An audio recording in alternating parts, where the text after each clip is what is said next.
As you look around this residence, you can see fire damage very extensive and not a whole lot to salvage. However, family members did tell me that so far they have recovered a birth certificate as well as a Bible. Everything we had to rebuild is gone. By not being allowed to discriminate, that doesn't mean you're not freely able to exercise your beliefs. Ordinance 4614 would make it illegal in the city of Lewiston to discriminate in housing, public accommodation, and employment based on sexual orientation and gender identity. And if caught doing so, you could face 6 months in jail and up to a $1,000 fine. Set standards also require firefighters to get ready in 90 seconds. So rightfully so, this was on the test.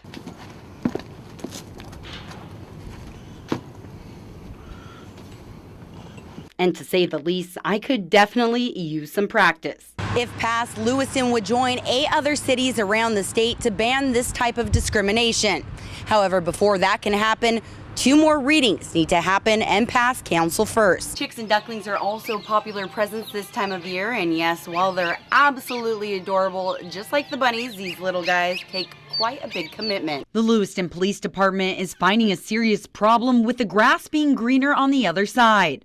It has hampered our hiring efforts for sure, because we are losing normally what would be qualified candidates for marijuana. Sergeant Jeff Clone is responsible for the department's hiring, but recently a large portion of candidates has gone up in smoke. Just this past year, we were looking for dispatchers, and we had several very good candidates who did well on the written test, did very well on the oral boards. When I began their background investigation, we had found out that they had used marijuana within the last year, most of them all because it had been legalized in Washington. Idaho Post is clear. Anyone that has used marijuana illegally or even legally in the last 3 years cannot be certified in the state.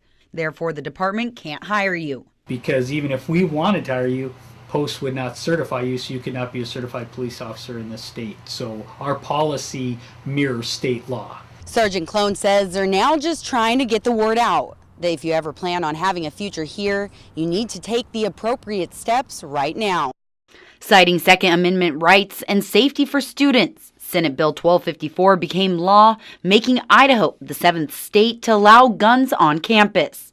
So the question now is, are schools safer than they were before? No, I don't think it adds anything to the safety of the campus. The college campuses across the nation were getting safer year by year for the last 14 years. Under the new law, students and faculty with enhanced concealed carry licenses can bring guns to almost everywhere on school property. The dormitories, for example, large entertainment and sports venues of over 1,000 people are off limits. Despite leaders from all Idaho colleges and universities opposing the change, it's money from the school's already tight budget that's now funding added security measures. We've spent less than $10,000 in total in terms of signs, storage capabilities so far. This new gun locker located at campus security is a way for students and faculty to safely secure their guns. My biggest concern personally is not so much that we might have an incident, or I'll call it a use of a weapon in anger, but just an accident, an accidental discharge. Unlike others on campus, LC security guards do not carry guns.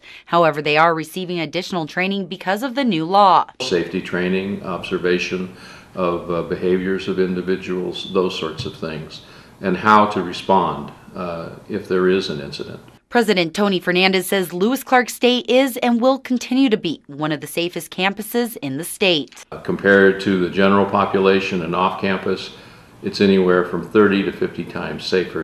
With states like Washington and Colorado legalizing recreational marijuana, Montana, Oregon, and California upholding their stance on medicinal marijuana, and Wyoming in the middle of trying to legalize it, where does that leave Idaho, the state that's always had a zero tolerance for the drug? Idaho as a whole, and specifically Idaho State Police, has seen a trend of larger quantities of marijuana traveling through Idaho from Oregon and Washington, which are known legal states, traveling to other parts of the country. Most marijuana trafficking is taking place in the Boise and Coeur d'Alene areas. Lewiston specifically is not on what we'd call the drug corridor, in that we have no major route east or west.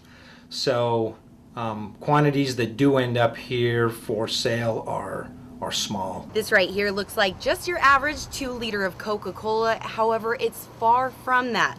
As you can see, it twists open and is actually used to hide contraband. Whatever it is that they try to hide or mask the odor with, you're not going to be able to fool the dog. Canine Marta has only been with the department for 6 months and has already proved to be a valuable tool in the fight against illegal drugs. She's very accurate. We've made several cases with her. She's a young dog. We anticipate her being around a long time. They'll do everything that they can think of to try to mask the odor, but the dog's scent discrimination ability is so great that they're able to more or less decipher through those odors. At the local level, a noticeable increase in marijuana has yet to be seen. However, a new form of excuse is on the rise.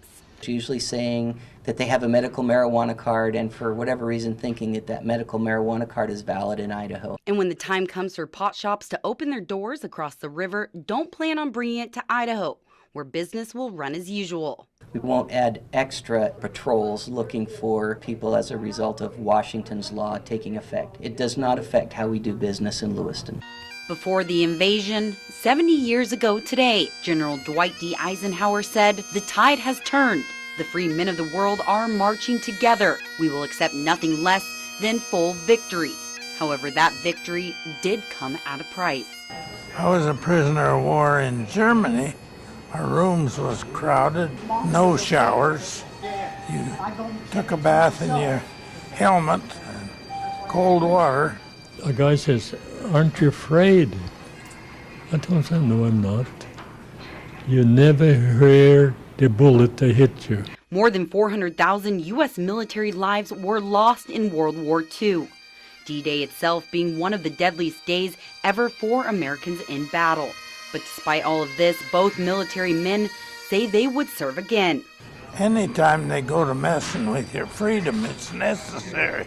If I got shot up, I would have stayed in the Army. I'd like to kill somebody to try to kill you. Old age is now the relentless enemy for World War II veterans. According to the National World War II Museum, less than 1 million veterans still survive, 21 of which live right here in the Idaho State Veterans Home. It has been decreasing. When we opened 20 years ago, it was predominantly World War II veterans. We had maybe 3 to 5 World War I veterans. But as time moves on, memories fade and stories of love, sorrow, and heroism often unheard. It's the generation of gentlemen. They're why we are where we are today. And even if they're not talking about their history, they went through so many things that we'll never dream of. And as quickly as one soldier passes on, another is born and willing to pay the ultimate sacrifice for our freedom. When we were in the Army, it's 2 different stories entirely. We could tell our enemies, but nowadays, maybe your next door neighbor. But regardless of that, the job needs to get done. They want to take in God we trust off the money. They want to change this and that. That's what this country was built on. And we need to keep it that way. White sturgeon are something of a mystery as they choose the deepest holes and swiftest water of the Snake River as their home. But now the Idaho Department of Fish and Game and Idaho Power are shining light on the prehistoric giant that swims in the river's darkness. Brown and coloring and white body, which are 5 rows of bony scutes, which are used as protection when they're small. They've been around since the time of dinosaurs, millions of years. So they're a creature that has been able to adapt to a changing environment more than most creatures have. The species' ability to adapt is undeniable. But now could an unlikely source be harming this historic fish? Over the last 10, 15 years, when dead sturgeon show up in the beach, we've autopsied them. And what we started seeing is in some of these fish, we're finding hooks inside. This finding by the Idaho Department of Fish and Game has led to one of the first studies of its kind. Big question is whether or not that metal has an effect on overall fish health. A question that they're looking to answer. Today we're actually capturing fish to x-ray and look for metal.